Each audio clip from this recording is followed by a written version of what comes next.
খেলা চলছে বিশ্বজুড়ে। ফুটবল ক্রিকেট ছাড়াও খেলার রয়েছে এক দীর্ঘ ফর্দ। শুধু ফলাফল নয়, গত আজ আর আগামীর খেলাকে প্রেস বক্স থেকে আমরা দেখতে চাই ভিন্ন চোখে। আর সেই দেখাটাই দেখতে পাবেন এখন মাঠে। সঙ্গে আছি আমি শরীফ রওশন। অবশেষে নিশ্চিত হয়ে গেছে বাংলাদেশ ফুটবল দলের কোচ। অনেক অপেক্ষার পর আসলে এই নামটা শোনা গেছে এবং নামটা ঘোষণা করতেও বাফুফে বেশ সময় নিয়েছে। কেন বাফুফে এত সময় নিল, বা এই যে বর্তমান কোচ যিনি আছেন তার আসলে ভবিষ্যৎ চ্যালেঞ্জগুলো কি লক্ষ্য থাকবে, কি লক্ষ্য নিয়ে কাজ করতে চাইবে বাংলাদেশ ফুটবল দলের সাথে আগামী 2 বছরের জন্য, এই সব কিছু নিয়ে আজ আলোচনার জন্য আমাদের সাথে উপস্থিত হয়েছেন স্টুডিওতে বাংলাদেশ ফুটবল দলের সাবেক অধিনায়ক জাহিদ হাসান এমিলি ভাই। এমিলি ভাই, আপনি একজন নিজে ফুটবলার এবং আপনি অনেক বিদেশি ফুটবলারের সাথে কাজ করেছেন, আপনারও অভিজ্ঞতা রয়েছে। আমরা কালকেই থমাস ডুলির নামটা শুনেছি এবং অনেকদিন ধরেই তা বাফুফে চেষ্টা চালিয়ে যাচ্ছে যে হাই প্রোফাইল কোচ আনার জন্য। অবশেষে থমাস ডুলিতে গিয়ে তাদের এই মিশনটা শেষ হয়েছে। এই মিশনটা আসলে কেমন মনে হয়েছে? বেশি জটিল ছিল কি বাফুফের জন্য? ধন্যবাদ আপনাকে।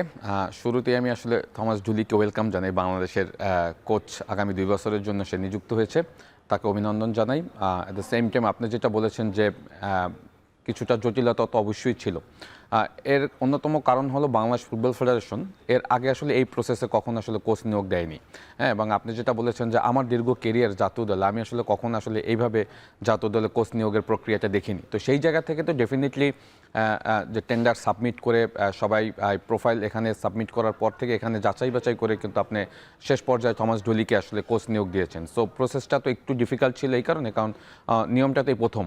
তো সেই জায়গা থেকে কিছু তো ভুলভ্রান্তি হয়েছেই এবং হওয়াটা নর্মাল প্রসেস, কারণ যে কোনো একটা নতুন জিনিস করতে গেলে কিন্তু আপনাকে সেখানে কিছুটা হলো ভুলভ্রান্তি হবে এবং সেটা কিন্তু আমরা হয়েছে এবং দেখেছি। তো সেই জায়গা থেকে আমি বলবো যে এই মুহূর্তে যদি আপনি আমাকে বলেন, এখন টিভি বা বিভিন্ন জায়গায় আমি বলেছি বা সোশ্যাল মিডিয়াতেও বলেছি যে কোচ নিয়োগের আগে পর্যন্ত আসলে আমরা আলোচনা সমালোচনা কিন্তু বেশ করেছি এবং সেটা কিন্তু পজিটিভ নেগেটিভ দুইটা ক্ষেত্রেই করেছি। বাট এখন যেহেতু বাংলাদেশ ফুটবল ফেডারেশন আসলে আনুষ্ঠানিকভাবে থমাস ডুলিকে কোচ নিয়োগ দিয়েছে আগামী 2 বছরের জন্য, সেখানে আমার কাছে মনে হয় যে এখন আমাদের আসলে তাকে দেখা উচিত এবং আমার মনে করি যে তার যে কোচিং পিরিয়ডটা আছে সেইটাকে সাপোর্ট করা উচিত। কারণ হলো সে তো আসলে দলটার দায়িত্ব নিয়েছে এবং যদি আপনি থমাস ডুলির প্রোফাইলও দেখেন সেটাও কিন্তু আমার কাছে মনে হচ্ছে যে বেশ এক্সাইটিং এবং তার কোচিং কেরিয়ার হিস্ট্রি যদি দেখেন সেখানেও আমার কাছে মনে হচ্ছে যে তার কোচিং কেরিয়ার বেশ সমৃদ্ধ। তো সেই জায়গাটাকে আমি বলবো যে এখন তাকে আসলে সময় দেওয়া উচিত। আমরা একটু আলোচনার স্বার্থে আসলে দেখতে চাই যে থমাস ডুলির যেই প্রোফাইলটা যেটা বলছেন আপনি, যে সবশেষ তিনি গায়ানার সাথে আসলে কাজ করেছেন, এর আগে ফিলিপাইনের সাথে কাজ করেছেন, যুক্তরাষ্ট্রের জাতীয় দলের হয়ে কাজ করেছেন, মোট 2টো জাতীয় দলে তার কাজ করার এক্সপিরিয়েন্স আছে। আমরা একটু দেখতে চাই যে আসলে তার কি কাজ করার অভিজ্ঞতা রয়েছে, বিশেষ করে জাতীয় দল নিয়ে কাজ করার অভিজ্ঞতা বা পারফরমেন্সটা কেমন। কারণ আমরা আসলে বাংলাদেশের পারফরমেন্সের দিকে আসলে বেশি মনোযোগ রাখতে চাই, কারণ গতবার হ্যাভিয়ার ক্যাবরেরা যেভাবে আসলে কাজটা করতে পারেনি সেই সফলতা নিশ্চয়ই দেখাবেন থমাস ডুলি। আমরা দেখতে চাই যে সবশেষ 2026 সালে গায়ানার হয়ে তিনি 4টি ম্যাচ খেলেছেন, 4টি ম্যাচের সফলতা পেয়েছেন। মাত্র 5 মাস জাতীয় দলের সাথে ছিলেন।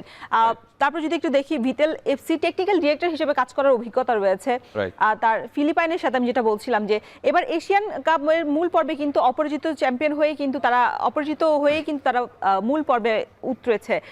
সেটা 2014 থেকে 18 প্রায় 4 বছরে তিনি কাজ। 2019 এশিয়া কাপ যেটা হয়েছে সেটার মূল পর্বে খেলেছে ফিলিপাইন এবং এটা তখন কিন্তু তিনিই ছিলেন দায়িত্বে এবং 42টা ম্যাচ খেলা তার অভিজ্ঞতা রয়েছে তার নেতৃত্বে।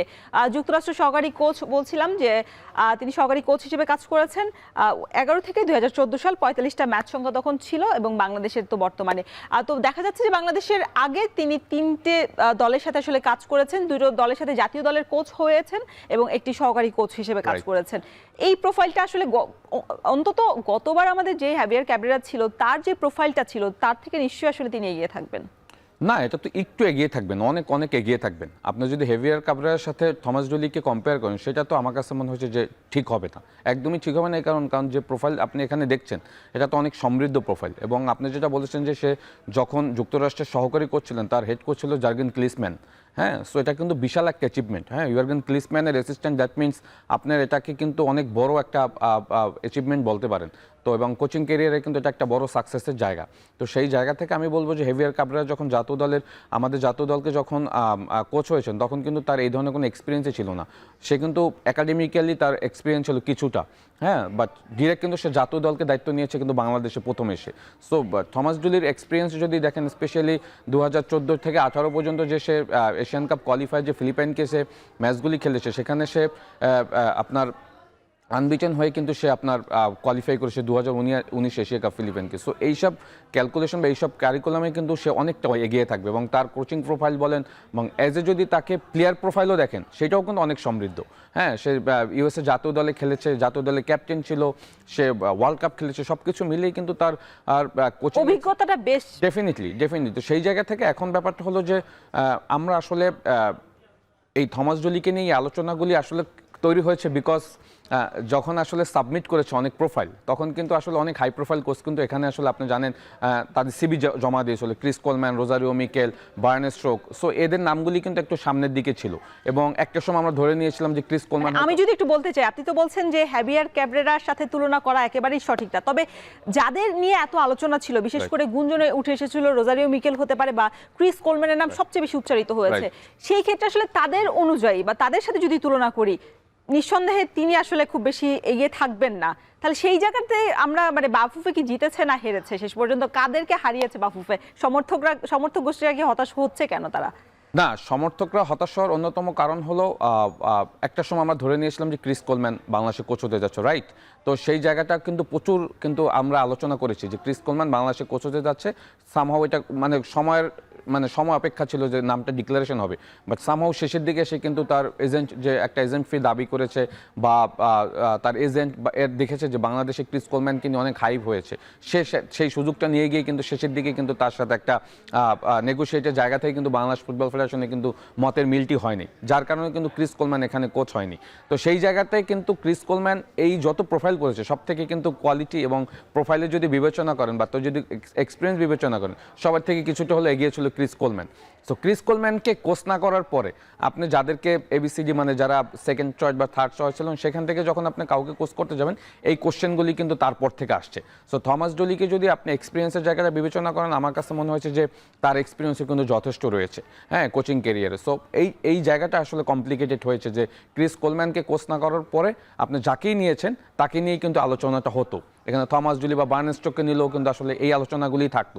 সুতরাং আমি মনে করি আসলে এইগুলি এখন এক পাশে রেখে দেওয়া উচিত, কারণ আপনি যেহেতু থমাস জুলিকে কোচ করে ফেলেছেন, সুতরাং সে যেহেতু 2 বছরের জন্য দায়িত্ব নিয়েছে এবং তার কিন্তু একটা নির্দিষ্ট প্ল্যান রয়েছে, এবং সেই প্ল্যানটা কিন্তু সে গতকালকে বলেছে যে আমি বাংলাদেশকে 160 থেকে 50-এর ভিতরে নিয়ে আসতে চাই। সো তাকে তো এখন যেহেতু অফিসিয়ালি কোচ হয়ে গেছে, তাকে সুযোগটা দেওয়া উচিত। মানে বর্তমানে বাংলাদেশের র্যাঙ্কিং হচ্ছে 181-তে, সেক্ষেত্রে প্রায় 30 ধাপ এগিয়ে আনতে চায় বাংলাদেশকে। আর সেক্ষেত্রে কতটা কষ্টসাধ্য হবে? তার আগে আমরা একটু দেখতে চাই 2022 সাল থেকে যেহেতু হ্যাভিয়ার ক্যাব্রেরা দায়িত্ব নিয়েছিলেন, অনেকগুলো ম্যাচ খেলেছেন, সেই ম্যাচ খেলার পরবর্তীতে আসলে খুব বেশি সাফল্য পায়নি, যেটা আমরা বলছিলাম যে আসলে গ্রাফটাও যদি একটু দেখতে চাই আমরা, সেই গ্রাফটা আমাদের সামনে চলে এসেছে। আমরা দেখছি যে 2022 সাল থেকে যখন ক্যাব্রেরা দায়িত্ব নিয়েছিল, তখন ফাইনাল র্যাঙ্কিং 192-তে ছিল, বেস্ট র্যাঙ্কিং তখন ছিল সেই বছর 186। তার পরবর্তীতে আমরা ম্যাচ খেলেছি এবং হেরেছি, যার মানে কল্যাণেই বলতে হবে 192 র্যাঙ্কিং আমাদের শেষ পর্যন্ত শেষ করতে হয়েছে সেই সালটা। 2023 সালে যদি একটু দেখি, 2023 সালে আমরা 183-তে ছিলাম এবং 183 নিয়ে আসলে আমরা শেষ করেছি। আমরা এগিয়েছি 2022 সাল থেকে, একটু উন্নতি হয়েছে। 2024 সালে আবার আমরা 2 ধাপ পিছিয়ে গেছি, 185 আমরা দেখতে পাচ্ছি, এবং 183 থেকে 185 2 ধাপ আমাদের অবনতি হয়েছে। 2025 সালে আমাদের 180 আমরা আবার উন্নতি করেছি, এবং 2026 সবশেষে আমরা 1 ধাপ পিছিয়েছি, শেষ পর্যন্ত 1 ধাপ পিছিয়েছি। এই যে উঠানামার মধ্যে আমাদের রয়েছে, আসলে আমরা দেখা যায় যে সবশেষ আমরা কম্বোডিয়া, নেপাল এসব দলের সাথে আসলে আমরা খেলেছি, এবং এসব দলের সাথে অনেক সময় আমরা জিততেও পারিনি, আমাদের ড্র করতে হয়েছে। সবশেষ আমরা দেখেছি যে নেপালে যখন 2টা ম্যাচ ছিল, সেখানে আমাদের ড্র করতে হয়েছে। ভারতে আমরা ড্র করে এসেছি হামজা চৌধুরীকে নিয়ে। এই মানে উত্থান পতনটা আসলে কি কোচের কৌশলে নিশ্চয়ই আসলে এটার প্রভাব পড়ে?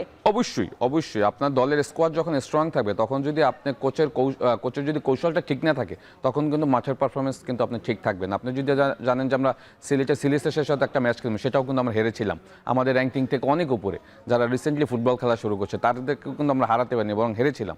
সো এইসবের কারণেই কিন্তু আমাদের র্যাঙ্কিং যদি আপনি দেখেন লাস্ট 4 বছর 180-190-এর ভিতরে কিন্তু রয়েছে, এর ভিতরে কিন্তু আমরা 70-এর ঘরেও আসতে পারিনি। তো সেই জায়গাটা তো অবশ্যই, এটা তো কোচিং মেথডের একটা বড় পার্ট। আপনি যদি প্লেয়ারদেরকে শেখাতে না পারেন, আপনি যদি ঠিকভাবে গেম প্ল্যানটা না দিতে পারেন, আপনার দলে কি রিসোর্স রয়েছে, আপনি কোন কোয়ালিটির প্লেয়ার আপনার দলে রয়েছে, সেইটাকে যদি অন দ্য ফিল্ড ইমপ্লিমেন্ট না করতে পারেন, তখনই কিন্তু ম্যাচের রেজাল্ট আপনার পক্ষে আসবে না। এবং ভেরি সুন আমরা যে টুর্নামেন্টটা খেলেছি লাস্ট, যে এশিয়ান কাপ কোয়ালিফাই, সেখানে তো আমাদের দলের স্কোয়াড যেভাবে রিবিল্ড হয়েছিল, যে স্ট্রেংথ নিয়ে আমরা খেলেছিলাম, আমরা ধরে নিয়েছিলাম আমরা এখানে কোয়ালিফাই করব, হ্যাঁ, সেখানেও কিন্তু আমরা করতে পারিনি। আনফর্চুনেট আমরা ওইখানেও গিয়ে কিন্তু আপনি দেখবেন যে আমরা 3 নম্বর পজিশন থেকে কিন্তু আমরা এশিয়ান কাপ কোয়ালিফাই কিন্তু আমাদের বিদায় নিতে হয়েছে।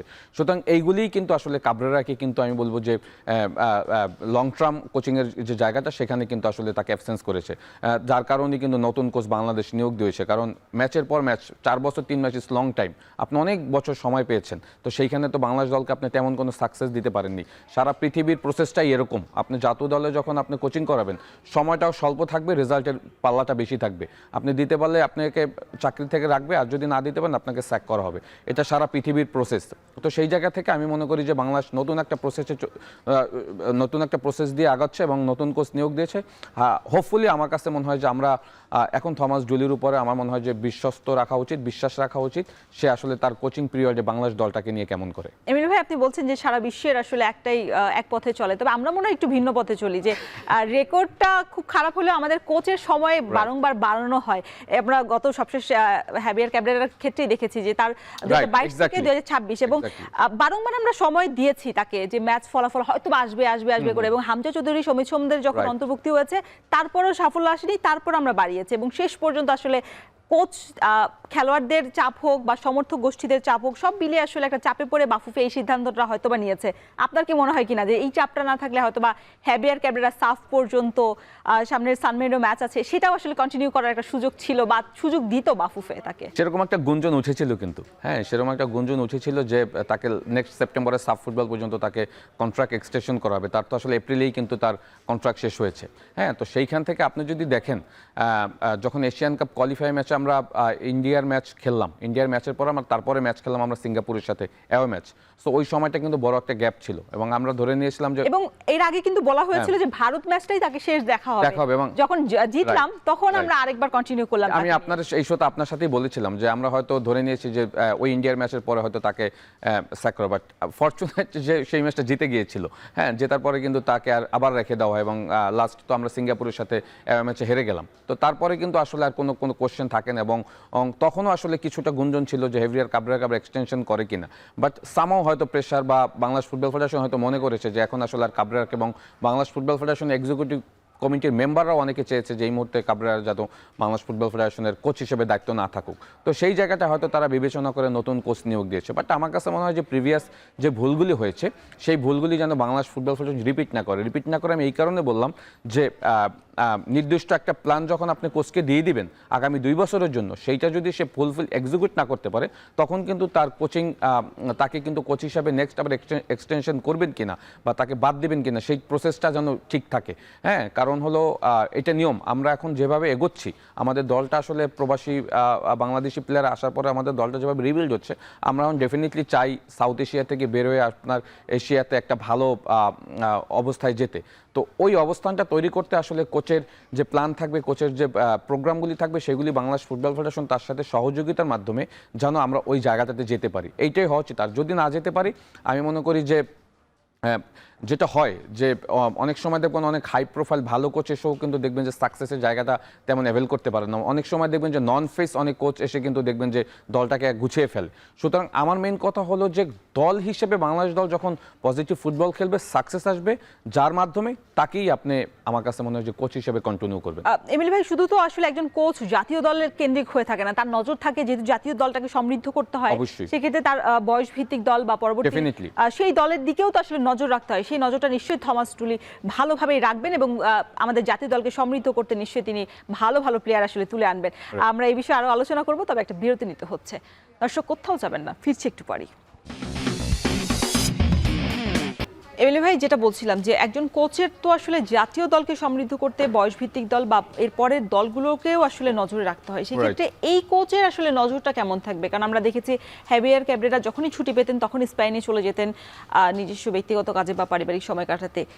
কিভাবে চুক্তি হয়েছে এখনো বাফুফে আমাদের সাথে খোলাসা করেনি যে আসলে তারা সে কয়দিন থাকবে দেশে, বা যখন লিগ চলবে তখন খেলা অবজার্ভ করার জন্য তিনি থাকবেন কিনা, নাকি সহকারী কোচ দিয়ে কাজ চালাবেন, এবং এটা কেমন হবে তার প্রক্রিয়াটা, তার দর্শনটা আসলে কেমন হবে, এটা একটা শুনতে চাই। আরেকটা শুনতে চাই, তিনি তো কোনো কোচ বা তার কোনো টিম নিয়ে আসেননি, সেক্ষেত্রে ক্যাব্রেরা যে টিমটা রেখে গেছে বা আমাদের বাংলাদেশের সহকারী কোচ যিনি আছেন তার সাথে কাজ করা তার জন্য আসলে কতটা মানে চ্যালেঞ্জিং হবে কিনা? দেখেন, আপনি যখন জাতীয় দলকে সার্ভ করার জন্য নিযুক্ত হবেন তখন আপনার অনেক চ্যালেঞ্জ ফেস করতে হবে এবং সেই চ্যালেঞ্জগুলি ফেস করেই কিন্তু আপনার সাকসেসের জায়গায় নিয়ে যেতে হবে। এবং আপনি যেটা বলছেন ইটস ভেরি ইম্পর্টেন্ট। জাতীয় দলকে Bangladesh football federation management committee আসলে তাকে কি শুধু জাতীয় দলের দায়িত্ব দিবে, নাকি ওই এসবিটিক দলগুলো তার ফোকাসে থাকবে? হ্যাঁ, বিকজ আপনি শুধু জাতীয় দলকে নিয়ে যদি কাজ করেন তখন আপনার পাইপলাইনে যারা আপকামিং জাতীয় দল প্লেয়ার আছে তাদের ফোকাসের কারা থাকবে, সেটাও কিন্তু কনসার্নের একটা বড় ফ্যাক্ট। আপনি যেটা বলেছেন যে কোচিং স্টাফে আসলে তার সাথে আসলে এখন কারা কাজ করবে, যেহেতু সে হেড কোচ হিসাবে নিযুক্ত হয়েছে, ডেফিনেটলি তার একটা নিজের মতামতের প্রায়োরিটি বাংলাদেশ ফুটবল ফেডারেশনকে দিতে হবে এবং ডেফিনেটলি সেটা সে আলোচনা করেই এসেছে যে অ্যাসিস্ট্যান্ট কোচ বা goalkeeper coach, video analyst, trainer, physio যারা আছে এই বর্তমানে যারা তার সাথে রয়েছে তাদেরকে নিয়ে কাজ করবে, না ইন ফিউচার সান মেরিনোর পরে সে কোচিং স্টাফে নতুন কাউকে নিযুক্ত করবে। অবভিয়াসলি আপনাকে কোচের চাওয়া পাওয়াকে প্রাধান্য দিতে হবে। সে যদি তার মতো করে স্ট্যান্ড কোচ আনতে চায়, গোলকিপার কোচ নিতে চায়, সেটা অবশ্যই তাকে কিন্তু দিতে হবে। এবং ডেফিনেটলি আপনি যদি দেখেন কাবরেরার সময় কিন্তু ছোট ছোট টার্মে কিন্তু কাবরেরার মতো করেই কিন্তু গোলকিপার কোচ বা ট্রেনার এগুলি কিন্তু আনা হয়েছে। হ্যাঁ, সুতরাং আমি মনে করি যে থমাস ঝুলিও নিশ্চয়ই অবশ্যই তার কোচিং স্টাফে কিন্তু যদি তার নিজস্ব কোনো চয়েস থাকে সেইটা কিন্তু সে বাংলাদেশ ফুটবল ফেডারেশনকে জানাবে এবং আমি মনে করি বাংলাদেশ ফুটবল ফেডারেশন ডেফিনেটলি সেইটা তাকে সহযোগিতা করবে। বিকজ আপনি জানেন শুধু একটা জাতীয় দল যখন আপনি 30 জন বা 35 জন প্লেয়ারকে নিয়ে কাজ করবেন, এর বাইরেও কিন্তু অনেক প্লেয়ার থাকে পাইপলাইনে যারা জাতীয় দলে ঢোকার জন্য চেষ্টা করে, তাদেরও কিন্তু আপনার কনসার্নে রাখতে হবে। এট দ্য সেম টাইম এই কাজটা কিন্তু একজন হেড কোচের জন্য কিন্তু কখনই ইজি না। সো এটার কিন্তু পুরোটা কোচিং স্টাফের উপর ডিপেন্ডস করে। যখন ম্যাচ শুরু হয়ে যায় যখন হেড কোচ ডাগ আউটে থাকে, মেইন অ্যাসেসমেন্টটা কিন্তু করে আপনার বাকি কোচিং স্টাফরা। হ্যাঁ, ম্যাচের কোথায় কোন প্রবলেম রয়েছে, ম্যাচের আসলে কোথায় কি হচ্ছে, এটা কিন্তু video analyst, assistant coach, goalkeeper coach এরা কিন্তু এটাকে অবজার্ভ করে হেড কোচকে হাফ টাইমের সময় গিয়ে কিন্তু সেই নির্দেশনাগুলি কিন্তু বাকি স্টাফরাই দেয়। সুতরাং সেই স্টাফটা কিন্তু খুব ইম্পর্টেন্ট। আমরা সবসময় হেড কোচ নিয়ে কিন্তু বেশি কনসার্ন থাকি। সারা পৃথিবীতেই যদি দেখেন হেড কোচের বাইরে যে স্টাফ থাকে তারা কিন্তু বিশাল একটা ইম্পর্টেন্ট রোল পালন করে। সুতরাং ওই ইম্পর্টেন্ট রোলটা পালন করতে গিয়ে দেখা যায় যে কোচ অনেক সময় কিন্তু রিলিফ থাকে আর যখন সে ডাগ আউটে থাকে, হ্যাঁ রিলিফ থাকে, বিকজ তার বাকিরা কিন্তু ওই কাজগুলি কিন্তু সহজ করে দেয়। সুতরাং ডেফিনেটলি থমাস ডুলির যদি এরকম কোনো চাওয়া পাওয়া থাকে বাংলাদেশ ফুটবল ফেডারেশনকে সেটা অবশ্যই ফুলফিল করতে হবে।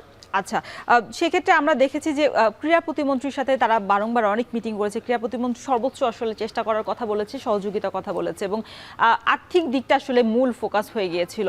এবং থমাস ডুলি খুব বেশি টাকা আসেনি, ক্যাবরেরা আশেপাশে টাকার মধ্যেই তিনি চলে এসেছে। সেক্ষেত্রে আসলে বাফুফে কি কোনো গেম খেলেছে কিনা, যে মাইন্ড গেম বলা যায়, যে কালক্ষেপণ করে বারংবার ক্রীড়া প্রতিমন্ত্রীদের সাথে বা সরকারের সাথে বৈঠক করে আসলে তাদের যে অর্থটা আদায় করার দরকার সেটা তারা ঠিকই আদায় করে নিয়েছে, বাফুফের কোষাগারটা বেঁচে গেছে, সংরক্ষিত রয়েছে সেই টাকাটা। এরকম কোনো মাইন্ড গেম খেলার সম্ভাবনা দেখছেন কি? এইটা তো আসলে আমি হয়তো ধারণা করতে পারি, বাট এটা তো আসলে তারাই বলতে পারবে যে তাদের আসলে প্ল্যানটা কীরকম ছিল। এবং ক্রিস কোলম্যানকে নিয়ে যখন আসলে একদম হাইপ উঠেছিল, ক্রিস কোলম্যান যখন বাংলাদেশে কোচ হতে যাবে এরকম একটা ডিক্লারেশন আসবে, তখন কিন্তু আমি দেখেছি যে বিএফএ প্রেসিডেন্ট বেশ কয়েকবার মিটিং করেছে স্পোর্টস মিনিস্টারের সাথে, আমিনুল ভাইয়ের সাথে, এবং আমিনুল ভাই কিন্তু আশ্বাস দিয়েছে যে তারা যে ফাইন্যান্সিয়াল যে ক্রাইসিস রয়েছে বাংলাদেশ ফুটবল সেটা প্রপার সাপোর্ট দিবে। তখন আমরা ধরে নিয়েছিলাম যে ক্রিস কোলম্যান কোচ হবে। সামহাউ সেটা যখন নেগোশিয়েট হয়নি ক্রিস কোলম্যানের সাথে, পরে কিন্তু থমাস ঝুলিকে তারা কোচ দিয়েছে। সো আপনি যদি সারা পৃথিবীর প্রসেস দেখেন সেখানে কিন্তু কখনো ফেডারেশনগুলিকে কিন্তু মিনিস্ট্রি, স্পোর্টস মিনিস্ট্রি বলে গভর্নমেন্ট তেমন কোনো হেল্প করে না, স্পেশালি কোচ পারপাসে। বাট এখানে কিন্তু সেটা হয়েছে, বিকজ আমরা যেহেতু যে প্রোগ্রেসে যাচ্ছে, আমাদের তো একটা ফাইন্যান্সিয়াল বড় ক্রাইসিস রয়েছে আমাদের ফুটবল ইনভেস্টমেন্টের জায়গা থেকে, সেখানে মন্ত্রণালয় কিন্তু সেটা আশ্বাস করেছে। এখন এটা মাইন্ড গেম হয়েছে কিনা বা এটা কোনো রকমের কোনো কিছু হয়েছে না আই ডোন্ট নো, বাট আমার কাছে মনে হয় যদি স্পোর্টস মিনিস্টার যেহেতু নিজেও একজন ফুটবলার ছিলেন এবং সে তার দীর্ঘ কেরিয়ার ক্যারিয়ারও দেখেছে যে কোচ আনা নেওয়ার ভিতরে কিন্তু অনেক সময় এই ফাইন্যান্সিয়াল বড় ক্রাইসিস দেখা দিত, এবং অনেক সময় দেখাও গিয়েছে আপনি যদি 2010-এর আমরা যেটাতে আনবিটেন এসএ গেমস চ্যাম্পিয়ন হয়েছিলাম, তখন ডুরান দর্জিবিস নামে একজন কোচ ছিল, ও 1 মাসের চুক্তিতে এসে আমাদেরকে চ্যাম্পিয়ন করে দিছে। তখন আমিনুল ভাই কিন্তু ওই দলের কোচ ছিল, প্লেয়ার ছিল, ক্যাপ্টেন ছিল, আমরা প্লেয়ার ছিলাম। সো ওই সময় ডুরান দর্জিবিসকে কিন্তু রাখতে পারেনি বিকজ অফ ফাইন্যান্সিয়াল ক্রাইসিসের জন্য, বিকজ সে অনেক রেমুনেশন দাবি করেছিল এবং তার সাথে কিন্তু নেগোশিয়েট হয়নি, পরে সে চলে গিয়েছিল। সো এই ধরনের ক্রাইসিস কিন্তু স্পোর্টস মিনিস্টার দেখেছে, সুতরাং সেটাও হতে পারে। আমার কাছে মনে হচ্ছে যে সে তার জায়গা থেকে সহযোগিতা করার জন্য সে আশ্বাস দিয়েছে। সো মেন ব্যাপার হলো যে এখন আপনি ভালো কোচ আনতে গেলে আপনাকে কিন্তু এফোর্ট করতেই হবে এই পরিমাণ, বিকজ আপনি যদি ক্রিস কোলম্যান, রোজারিও মিকেল বা ব্রায়ান স্টোকের কথা বলেন, তাদের কিন্তু স্যালারি এক্সপেকটেশন অনেক হাই। হ্যাঁ, সুতরাং সেটা মেনটেন করতে গেলে তো ডেফিনেটলি আপনি যদি কারো কাছে যদি আপনি হেল্প নিতে চান সেটা নিতে পারেন, এটাকে আমি দোষের কিছু দেখি না। এবং সেটা ব্যাপার হলো যে আপনি ভালো কোচ আনতে গেলে আপনার অনেক কিছুই কিন্তু নেগোশিয়েট করতে হবে, এবং যেটা বাংলাদেশ ফুটবল ফেডারেশন করেছে। টু বি অনেস্ট, আমার কাছে মনে হয় সব কিছু একপাশে রেখে আমার কাছে মনে হয় যে বাংলাদেশ ফুটবলের স্বার্থে, বাংলাদেশ ফুটবল দলের স্বার্থে আমি মনে করি যে আমাদের এখন আসলে এমন একটা দল, এমন একজন কোচ বা কোচিং স্টাফ, ম্যানেজমেন্ট সবাই আসলে ঝাঁপিয়ে পড়া উচিত নেক্সট যে অ্যাসাইনমেন্টগুলি রয়েছে সেখানে আমরা কীভাবে ভালো করতে পারি। আগামীকাল থেকেই তো সানমেনের বিপক্ষে ম্যাচের আগে ক্যাম্প শুরু করবে বাংলাদেশে। সেক্ষেত্রে আসলে আমরা দেখেছি যে আনিসুর রহমান জিকোকে বেশ অনেকদিন পর ডাকা হয়েছে, হয়তো বা কোচ পরিবর্তনের কারণেই সেই সুযোগটা তিনি পেয়েছেন। এবং আমাদের এখানে জামাল ভাই এসেছিলেন এবং অনেক ফুটবলার আসলে আসেন এবং অভিযোগ করেন যে তারা আসলে কোচের কৌশলের কারণে অনেক সময় তারা মাঠের মধ্যে নামতে পারেন না, মাঠে নামতে পারেন না, গেম টাইম পান না, যদিও ক্লাবগুলোতে আসলে তারা খুব ভালো ফলাফল করে। সেক্ষেত্রে এই কোচের মানে এখনো তো আসলে বোঝা যাচ্ছে না এই কোচের আচরণ বা এই কোচের কৌশলটা আসলে কি হতে যাচ্ছে। তবে আপনার কাছে কি মনে হচ্ছে যে এই কোচ কি আসলে সমানভাবে সবাইকে, সব ফুটবলারকে সেই সুযোগটা দিবে কিনা? কারণ আমরা দেখছি যে জিকো অলরেডি তারা ক্যাম্পে ডেকেছে। দেওয়া উচিত, না দিলে তো সেও কিন্তু কাবরেরার মতো আসলে এই ধরনের আপনার জবাব দিতে পড়ে যাবে। এবং কাবরেরা যেটা বলেছে যে আপনি যে বলেছেন যে এখানে অনেকেই তার বিরুদ্ধে অভিযোগ করেছে, আমি নিজেও আসলে আপনার সাথে যখন আলোচনা করেছি অনেকবার বলেছি যে কাবরেরার টেকনিক্যাল যে ইস্যুগুলি সেগুলি নিয়ে কিন্তু আমাদের এখানে কোশ্চেন রয়েছে, এবং স্পেশালি লিগে পারফর্ম করা প্লেয়ার অনেকেই সে দলে সুযোগ দেয়নি। হ্যাঁ, বিকজ তার লাস্ট 4 বছর 3 মাসে সে আসলে যতগুলি ম্যাচ খেলেছে তো ম্যাক্সিমাম সময় আসলে স্ট্রাইকার ছাড়া ম্যাচ খেলেছে। সেখানে অনেক স্ট্রাইকার ছিল যাদেরকে সে দলে নিতে পারতো, নিয়ে খেলাতে পারতো, বাট নেয়নি সামহাউ।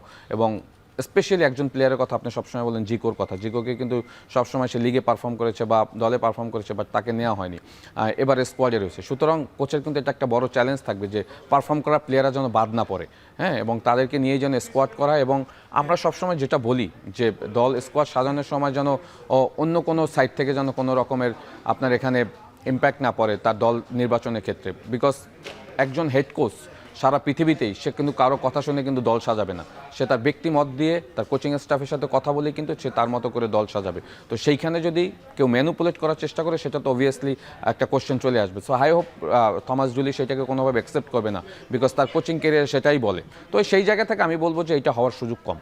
এর আগে আমরা দেখেছি যখন ক্যাবরেরা, এর আগে আমি কথা বলছিলাম যে যখন আসলে লিগের খেলা চলে তখন থেকেই তো আসলে খেলোয়াড় নেওয়ার একটা প্রক্রিয়া চলে। আমরা দেখেছি যে বিগত অনেক ম্যাচগুলোতে তারা আসলে বসুন্ধরা কিংস বা অন্য জায়ান্ট ক্লাব থেকেই বেশি প্লেয়ার নিয়েছে। অন্য ক্লাবগুলো হয়তো বা তারা আক্ষেপ করেছে যে তাদের প্লেয়াররা ভালো খেলেও সেই জায়গাটা তারা নিশ্চিত করতে পারেনি। এবং এইটার একটা কারণ হতে পারে যে তিনি আসলে যিনি মেন কোচ, প্রধান কোচ, তিনি আসলে স্বচক্ষে দেখছেন না খেলোয়াড়রা কেমন পারফরমেন্স করছে। এইবার কি আসলে এই সুযোগটা থমাস জুলি নিজেই আসলে কাজটা সারতে যাবে কিনা? কারণ আমাদের সহকারী কোচকে দিয়ে আসলে এই কাজটা করানো হয়েছিল বিগত সময়ে হয়েছে। আপনি যদি সারা পৃথিবীর দিকে তাকান, হেড কোচরা কিন্তু আসলে বসে থাকে না। হ্যাঁ, রিসেন্টলি আপনি দেখবেন ওয়ার্ল্ড কাপ স্কোয়াড যখন দিচ্ছে, হ্যাঁ, যে কোচগুলি দিচ্ছে সেখানে কিন্তু অনেক কোশ্চেন তৈরি হচ্ছে। আপনি যদি ইংল্যান্ড স্কোয়াডটা দেখেন সেখানে কিন্তু অনেক হাই প্রোফাইল প্লেয়ারদেরকে সে বাদ দিয়ে দিচ্ছে। হ্যাঁ, ফিল ফোডেন, পাল কোলমার, লুক শা, তারপরে আলেকজান্ডার আর্নল্ড, এদের মতো প্লেয়ারদেরকে কিন্তু নেয়নি, বিকজ লিগে সে মনে করেছে যে এই প্লেয়ারদের থেকে অন্য প্লেয়াররা বেড়া পারফর্ম করছে, বিকজ সেগুলি কিন্তু প্রত্যেকটা ম্যাচ ওয়াচ করছে। এবং ইটস নট অনলি যে ইংলিশ লিগের প্লেয়ারদেরকে, এই প্লেয়াররা কিন্তু বিভিন্ন লিগে খেলে। সুতরাং থমাস টুকেল যেটা করেছে সমস্ত পৃথিবীর সব লিগগুলি কিন্তু সে ফোকাস করেছে যে তার প্লেয়াররা কোন কোন দেশে খেলে এবং কারা পারফর্ম করছে, তাদেরকে নিয়েই কিন্তু স্কোয়াডটা সাজিয়েছে। এবং স্কোয়াডটা সাজাতে গিয়ে কিন্তু তাকে বেশ, আপনি জানেন ইংলিশ মিডিয়া কিন্তু আসলে তাকে এই মুহূর্তে বেশ সমালোচনায় রেখেছে, বিকজ এই ধরনের ট্যালেন্ট প্লেয়ারদেরকে সে বাদ দিয়ে স্কোয়াড করেছে। সুতরাং আমি বলবো যে আপনি যেটা বলেছেন যে কাবরেরা যেটা করতো, কাবরেরা লিগের ম্যাচগুলি প্রপার দেখতো না, পারফর্ম করা প্লেয়ার অনেক সময় অ্যাবসেন্স রয়েছে, এবং আমরা বেশ কয়েকবার বলেছি। তো থমাস জুলি আই থিঙ্ক সেই পথে হাঁটবে না। থমাস জুলি নিশ্চয়ই এখানে যে লিগের ম্যাচগুলি, এবং আই থিঙ্ক সে আজকে লিগের ম্যাচ রয়েছে, লাস্ট রাউন্ড রয়েছে, সেই ম্যাচগুলি আমি শুনেছি সে দেখতে যাবে। যদিও একটা ম্যাচ দেখে সে সব কিছু বিবেচনা করতে পারবে না।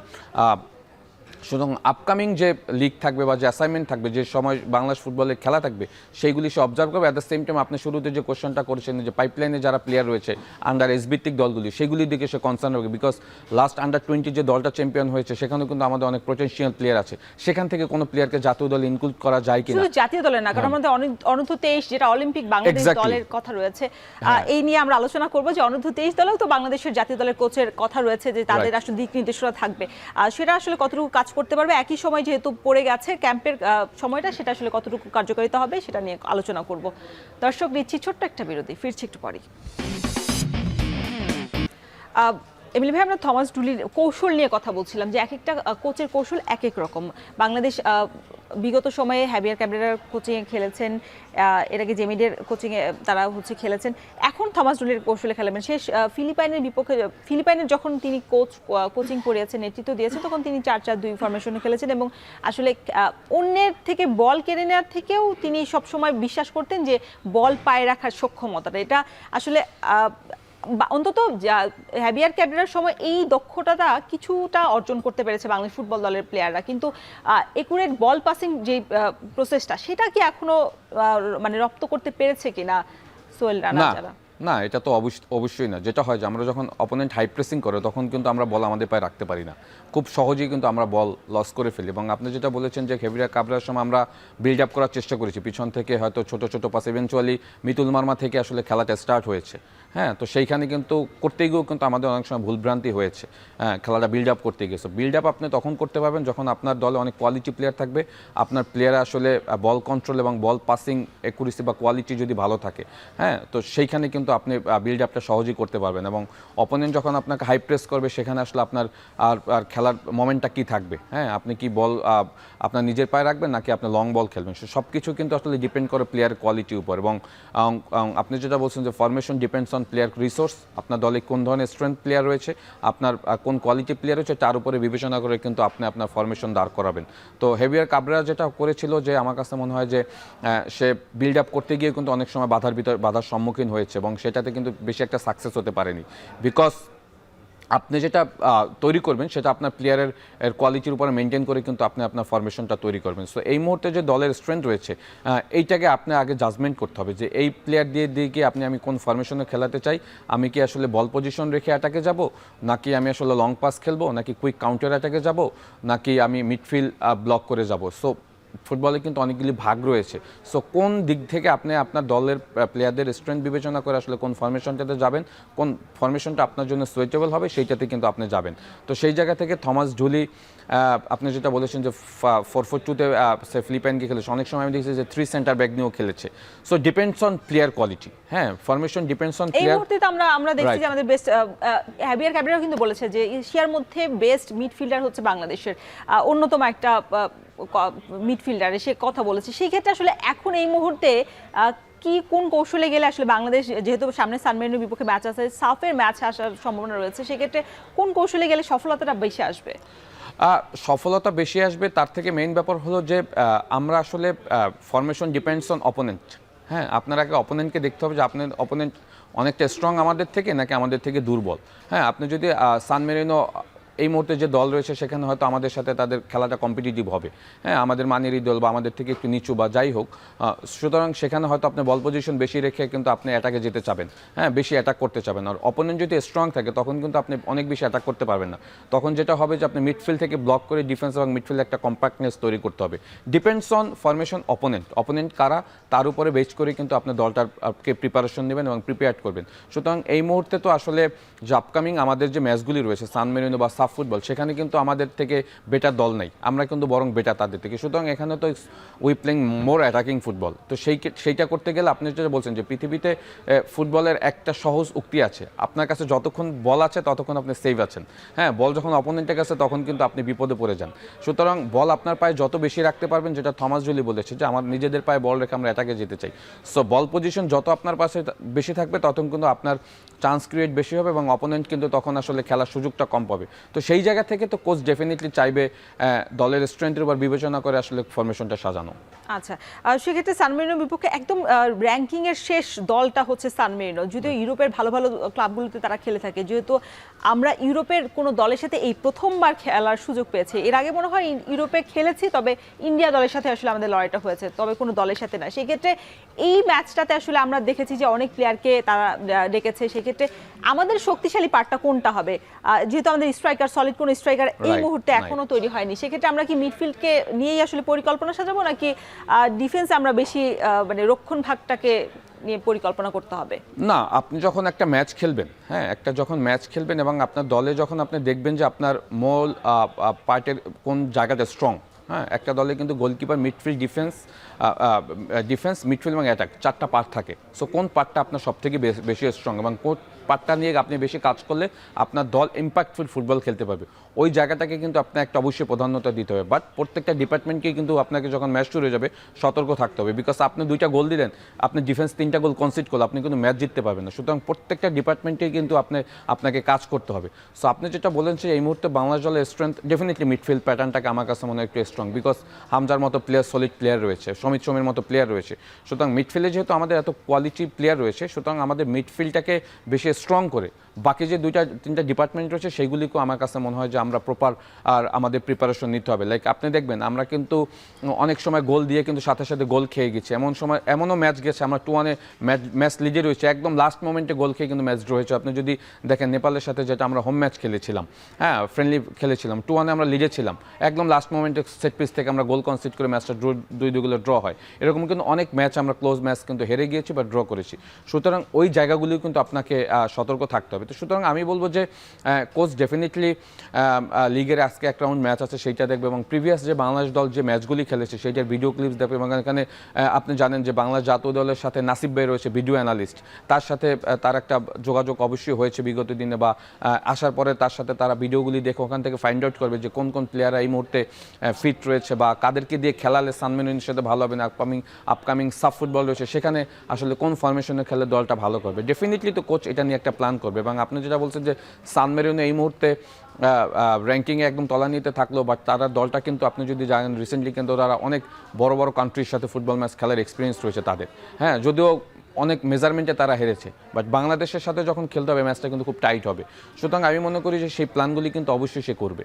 এবং অনূর্ধ্ব 23 দলের আপনি নিশ্চয়ই জানেন মালদ্বীপে 4 দেশীয় টুর্নামেন্ট রয়েছে। সেক্ষেত্রে বাংলাদেশ জাতীয় দলটা বলতে গেলে ভাগ হয়ে যাচ্ছে, যে আসলে তারাও আসলে এক্সপেক্ট করছিল যে জাতীয় দলটাই পাঠাবে, তবে সান মেরিনোর বিপক্ষে ম্যাচ থাকার জন্য আসলে হচ্ছে না। সেক্ষেত্রে কোচ তো বলেছে যে 1 বছরের জন্য তিনি 150 র্যাঙ্কিংয়ে নিয়ে যেতে চায় বাংলাদেশকে। সেক্ষেত্রে বাংলাদেশকে 150 র্যাঙ্কিংয়ে নিয়ে যেতে হলে তো ফিফা উইন্ডোগুলোকে সঠিকভাবে ব্যবহার করা প্রয়োজন।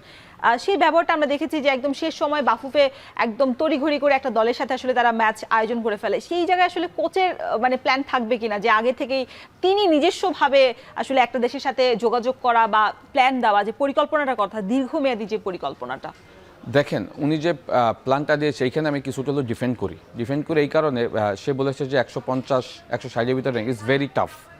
যদি বাস্তবিক অর্থে আপনি চিন্তা ইজ ভেরি ভেরি টাফ, মানে 1 বছরের জন্য এটা সম্ভব না, মানে ইম্পসিবল এই কারণে বললাম কারণ আপনি কার সাথে ম্যাচগুলি খেলছেন, র্যাঙ্কিং কিন্তু আপনি ভুটান, মালদ্বীপ, নেপালের সাথে খেলে কিন্তু আপনার র্যাঙ্কিং কিন্তু খুব কুইক আপনি এই 170-এর নিচে আসতে পারবেন না। ডিপেন্ডস অন আপনার থেকে অনেক হাই র্যাঙ্কিং যে দলগুলি রয়েছে, 100-র ভিতরে যে দলগুলি রয়েছে বা 120 আর আশেপাশে দলগুলি রয়েছে, সেই দলের সাথে আপনি খেলার জন্য রেডি আছেন কিনা, আপনি তাদের সাথে খেলতে পারবেন কিনা এবং তাদেরকে হারাতে পারবেন কিনা।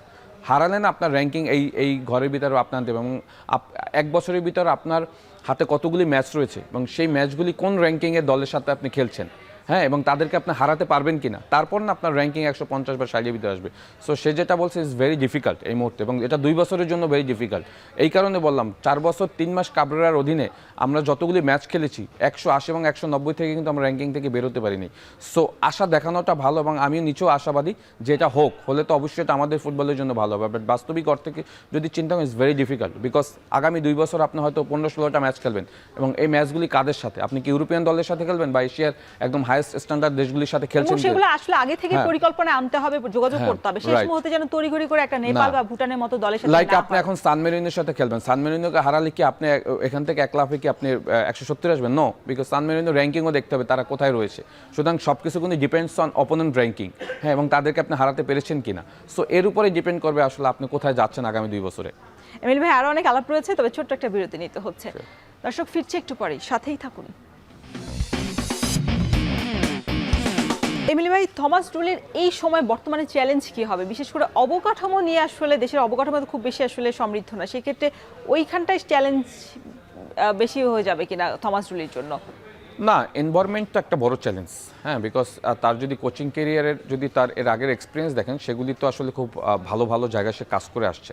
হ্যাঁ, সেই জায়গা থেকে আমাদের এনভায়রনমেন্ট আগের থেকে বেশ চেঞ্জ হয়েছে, বাট আবার অনেক কিছু চেঞ্জ করার মতো রয়েছে। মাঠ নিয়ে অবকাঠামো যে বিষয়টা, অবশ্যই সেই জায়গা থেকে তো মাঠ একটা বড় ফ্যাক্টর, ফ্যাসিলিটিস একটা বড় ফ্যাক্টর। জাতীয় দলের অ্যাসাইনমেন্ট যদিও বেশি দিনে থাকে না, ম্যাক্সিমাম সময়টি কিন্তু প্লেয়ার ক্লাবের সাথে রিলেটেড থাকে। তো সেই জায়গা থেকে আপনি যেটা বলছেন যে তার চ্যালেঞ্জের মূল জায়গাটা থাকবে আসলে সে ট্রেনিং ফ্যাসিলিটিস, তার আরও কিছু সরঞ্জাম রয়েছে, সেইগুলি আসলে আমরা প্রোভাইড করতে পারবো কিনা।